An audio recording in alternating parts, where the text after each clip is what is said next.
Hi friends. तो आगे बात करते हैं मेटा एनालिसिस रिसर्च में किस जगह पे फिट इन होती है। तो एक बार प्रोसेस को समझते हैं फ्रेंड्स। सबसे पहले आप जब भी अपना पीएचडी स्टार्ट करते हैं या आप अपना कोई भी रिसर्च वर्क करते हैं तो टॉपिक का सिलेक्शन करते हैं। अब टॉपिक के अंदर आपको मिलते हैं वेरिएबल्स, बहुत सारे वेरिएबल, और इसके मैंने कुछ और वीडियो डाले हुए हैं जिसमें मैं ये बोलता हूँ कि आप पीएचडी प्लीज़ करें मत, पीएचडी को जिए। तो वेरिएबल्स को ऐसे ही समझें जैसे आपके फैमिली मेम्बर्स हैं, फ्रेंड्स हैं, कजन्स हैं। तो सारे वेरिएबल आपस में एक दूसरे से मिलते जुलते हैं, इनके कुछ रिलेशन होते हैं, इनको समझना है आपने। उनकी पूरी अंडरस्टैंडिंग, उसको हम बोलते हैं एसएलआर। एसएलआर मतलब सिस्टमैटिक लिटरेचर रिव्यू। अब यहाँ इसकी एक प्रोसेस सी है। इसके जाने से पहले हम एक बार एक चीज़ समझते हैं। अब पहले एक चीज़ का जवाब दीजिए मुझे। क्या आपके साथ कभी ऐसा हुआ कि आपने एक बुक पढ़ी, फिर कुछ सालों बाद दोबारा पढ़ी और आपने कहा कि यार इसके तो बड़े कमाल की बुक है, बिल्कुल अलग ही मुझे कुछ समझ आया इस बुक का पढ़ने के बाद। तीसरी बार पढ़ा तो अलग ही मीनिंग निकला। और हर एक कल्चर में ऐसा रहता है कि लोग जब अपने रिलीजियस टेक्स्ट बुक्स पढ़ते हैं अलग अलग एज ग्रुप पे, वो कहते हैं इसमें हर बार अलग मीनिंग निकलते हैं। या आप एक मूवी को दोबारा देखें तो आप कहते हैं यार इसमें तो बिल्कुल अलग मीनिंग निकला। या अपने पेपर को भी आप दोबारा देखते हैं तो एक बिल्कुल अलग नज़र से आप देखते हैं उसे। तो लिटरेचर रिव्यू और सिस्टमेटिक लिटरेचर रिव्यू, इन दोनों में क्या फ़र्क है? एक ब्रॉडली तो ये फ़र्क है कि एसएलआर में अगर हम जब भी दोबारा करेंगे ना, हमें बिल्कुल वही आउटपुट मिलना चाहिए, वही चीज़ आनी चाहिए। लिटरेचर रिव्यू में एक बड़ी कमाल की बात है, एक ही टॉपिक पे दो स्कॉलर काम करते हैं, उनका 100% रिव्यू ऑफ लिटरेचर एक जैसा नहीं होता। कोई किसी ने अलग स्टडी लिखी है, उसने अलग लिखी है, अलग अलग पर्सपेक्टिव से लिखा है। तो एसएलआर का एक बेसिक फंडामेंटल ये है कि अगर हम इसको दोबारा करें तो बिल्कुल वही रिजल्ट निकल कर आए। तो इसके लिए हम क्या करेंगे, हम यहाँ से शुरू करते हैं प्लानिंग स्टेज से। सबसे पहला टर्म है इसका सिलेक्शन ऑफ रिव्यू टीम। यानी पहला रूल हमने बनाया, एक पर्सन काम नहीं करेगा, एक से ज़्यादा करेंगे। दो, प्रेफरेबली तीन अलग अलग बंदे एक ही काम को करेंगे ताकि हम इंश्योर हों कि उनका काम एक जैसा है।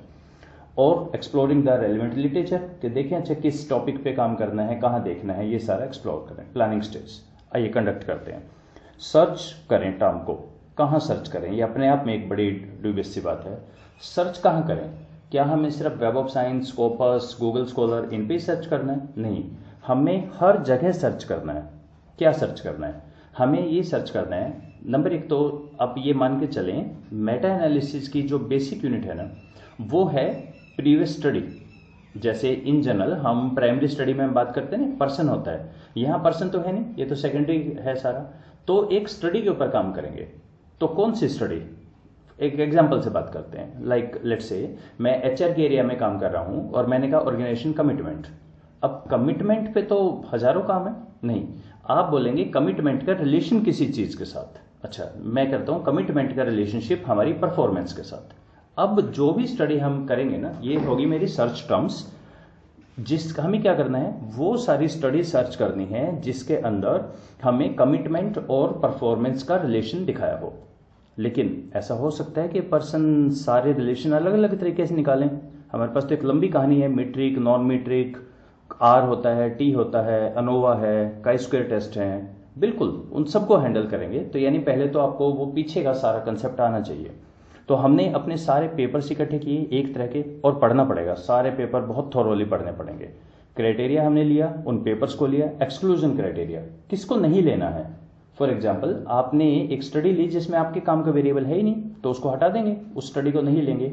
या ज़्यादातर एक बड़ा कॉमन रहता है, जब हम बोलते हैं जी हमने सारे पढ़े, देखिए कमाल की बात, हम बोलते हैं ना जी मैंने तो उस एरिया के सारे पढ़ लिए। नहीं, आपने मोस्ट लाइकली इंग्लिश लैंग्वेज के सारे पढ़े हैं, आपने फ्रेंच लैंग्वेज के थोड़ी पढ़े हैं ना, आपने जर्मन लैंग्वेज के, रशियन लैंग्वेज के जर्नल वो कहाँ पढ़े आपने। तो आप जो बोलते हैं जी मैंने तो सारे पढ़ दिए, नहीं, सारे नहीं पढ़े हैं। लैंग्वेज वाइज होता है, टाइम वाइज एक्सक्लूजन होते हैं, हमारे बहुत तरह के क्राइटेरिया हैं। फिर आप क्या करेंगे, सारा स्टडी इकट्ठा करेंगे, उनकी एक फाइनल लिस्ट बनाएंगे कॉम्प्रिहेंसिव, जिसमें जो भी हम एक फॉर्मेट बनाएं उसमें सारा फॉर्मेट की हम करेंगे डिटेल में बात। फिर हम एनालाइज और सिंथेसिस करेंगे। फाइनली सारे स्कॉलर्स जो भी सर्च कर रहे थे, टीम के मेंबर्स अपना अपना काम मिलाएंगे। अगर वो नहीं मिलता वो डिस्कस करेंगे, क्यों मैंने ड्रॉप किया, तुमने क्यों लिया, वो सारा करके फिर हम इससे आगे चलेंगे। फ्रेंड्स, एसएलआर मैं आपको बहुत ब्रीफ में बता रहा हूँ। ये अपने आप में एक बहुत लंबा सब्जेक्ट है, इसके बहुत सारे पेपर्स हैं, इसकी प्रोसेस है, टेनफील्ड की ये एक स्टेप्स दिए हैं। मैंने बहुत ब्रॉड में और बहुत ही सरसरी तौर पे बताए हैं, तो मैं ये नहीं क्लेम कर रहा कि यही द स्टेप्स हैं, तो आप इसको पढ़ लीजिएगा। तो लेकिन ये है कि अगर हम इस प्रोसेस से काम करेंगे ना, आप चाहे 5 बार रिपीट करो उस चीज़ को, अलग अलग लोग करें, एग्जैक्टली वही स्टडी आएंगी, वही काम आएगा। क्योंकि ये जो है ना आपका इंक्लूजन और एक्सक्लूजन क्राइटेरिया, इस आपने बहुत स्पेसिफाइड कर दिया कि कौन से हमने डाटाबेस लिए, कौन से टाइम पीरियड लिए, कौन से वेरिएबल लिए, क्या क्राइटेरिया रहा, तो कोई भी कर ले हमेशा वही रिजल्ट निकल कर आएगा। और क्योंकि आपने खुद ही एक टीम पे काम किया है, तो आपकी खुद ही संभावना होगी कि लोग अलग अलग काम करें और बाद में वो एक करें कि हमने किस बेसिस पे सबने इकट्ठा कर लिया है कंसेंसस के बाद। ओके, नेक्स्ट क्वेश्चन कम्स, अच्छा एसएलआर कर लिया और मेरे पास मिल गई 40 स्टडी 80 स्टडी मिल गई है सारे में, तो अब क्या? अब हम एसएलआर के बाद ये 4 अलग अलग, 4 तो मैंने लिखा है, इससे ज्यादा भी चीजें बनती हैं। आइए इसकी एक बार बात करें। सबसे कॉमन तो होता है कि जो वेरिएबल्स हैं उनके बीच में हम रिलेशंस निकालते हैं, उसको हम बोलते हैं हाइपोथेसिस। ये तो हर कोई कर रहा है, लोग उसे एसएलआर नहीं बोल रहे, लिटरेचर भी तो बोल ही रहे हैं, और उसके बेस पे हाइपोथेसिस डेवलपमेंट भी कर रहे हैं। ये तो एक हो गया।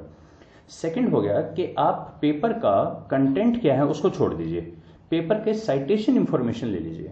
ऑथर कौन है, कौन से कंट्री का था, कौन से इंस्टीट्यूट का, यूनिवर्सिटी का है, कौन से साल में लिखा, ऑथर कौन था, कौन सा जर्नल है, ओवर द ईयर्स, इन सब के बारे में जब आप लिखते हैं, इसको बोलते हैं बिब्लियोमेट्रिक एनालिटिक्स। बिब्लियोमेट्रिक में क्या रहता है, हमें ये पता लगता है कोई कंसेप्ट डेवलप कैसे हुआ। फॉर एग्जांपल, अगर मैं बात करूं कार्बन फुटप्रिंट्स के बारे में, कार्बन फाइनेंस के बारे में, तो इसका कब से शुरू हुआ, पहला पेपर किसने लिखा, कौन पर्सन्स हैं, कितने टाइम पीरियड में उन्होंने लिखे, किस तरह के नेटवर्किंग थे, कौन किसके साथ मिल रहा था, कंट्री वाइज कैसा चल रहा था, ये पूरा कहलाता है बिब्लियोमेट्रिक एनालिटिक्स। इसके कई अलग से सॉफ्टवेयर हैं, ये अलग से कंसेप्ट है। अगर आप पेपर को पढ़ के उसके रिजल्ट जो आए, तो रिजल्ट देखिए, अब ध्यान रखिएगा इसमें, मैं एक बहुत ब्रॉडली अगर आपको बताऊं, एक एन लेना है और एक कोई भी और बाइवेरिएट की स्टैटिस्टिक्स। जैसे बाइवेरिएट के स्टैटिस्टिक्स तो सबसे पहले दिमाग में आता है आर, बिल्कुल ठीक है, या रिग्रेशन, वो भी ठीक है, या और टी टेस्ट, हाँ चलेगा, वो भी, अनोवा भी चलेगा, क्रॉस टैब भी चलेगा, काई स्क्वायर टेस्ट भी चलेगा। यानी जो रिजल्ट आए लोगों के अलोंग विद उनका एन और सिग्निफिकेंस लेवल, इन 3 चीजों पे हम इनको जब कंपाइल करके समरी बनाते हैं, इसका नाम है Meta analysis.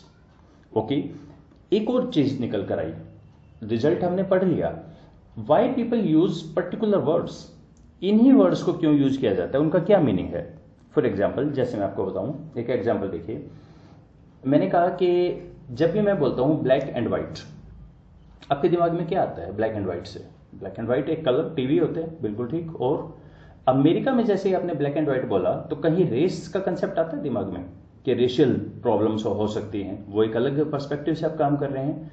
Black and white या कलर टेक्नोलॉजी भी हो सकती है, रेस भी हो सकती है, और इसके मीनिंग निकल सकते हैं। इसका मतलब है कोई वर्ड किस कंटेक्स्ट में कैसे यूज किया जा रहा है, इसको बोलते हैं कंटेंट एनालिसिस। टेक्स्ट एनालिटिक्स भी बोलते हैं, कंटेंट भी।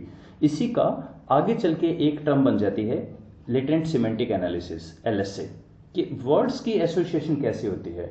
इसको मैंने थोड़ा सा टेक्स्ट एनालिटिक्स के नाम से आर स्टूडियो से अलग से एक प्लेलिस्ट में समझाया है। कंटेंट एनालिसिस अभी हम बात कर रहे हैं मेटा की, बिब्लियोमेट्री का अलग बात है, और हाइपोथेसिस पे तो हम बात करते रहे हैं।